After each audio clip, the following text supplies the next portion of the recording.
Hi.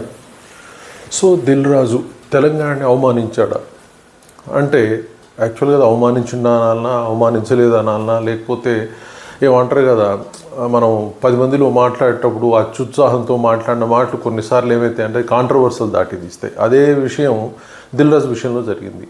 ఆయన నిజామాబాద్లో మొన్న మాట్లాడితే ఏమని చెప్తా ఉంటారంటే ఆంధ్రకి వెళ్తే అక్కడ సినిమాలంటే చాలా కిక్ ఉంటుంది అన్న విధంగా మాట్లాడాడు. కానీ తెలంగాణకు వచ్చేసరికి మటను అలాగే కళ్ళు తెల్ల కళ్ళు చూసేసి మన వాళ్ళకి కిక్ వస్తుంది అన్న విధంగా మాట్లాడాడు.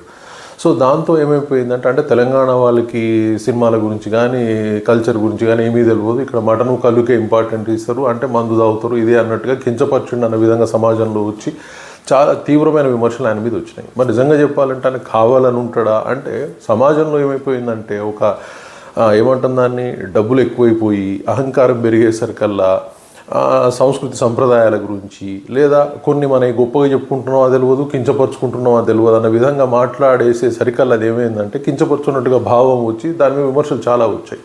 బట్ ఓవరాల్గా అది ఆయన కావాలని అన్నాడా అనేది అబద్ధమైన విషయం. ఎందుకంటే కావాలని ఎవరు కూడా ఎవరి ప్రాంతాన్ని వాళ్ళు అవమానించుకోరు. సో బట్ ఓవరాల్గా చూసినప్పుడు ఆయన మీద తెలంగాణను అవమానించిన వార్తలు వచ్చినాయి. దాంతో ఆయన పబ్లిక్లో వచ్చేసి కూడా యూట్యూబ్ మాధ్యమం ద్వారా సోషల్ మీడియా ద్వారా క్షమాపణ తెలుపుకున్నాడు.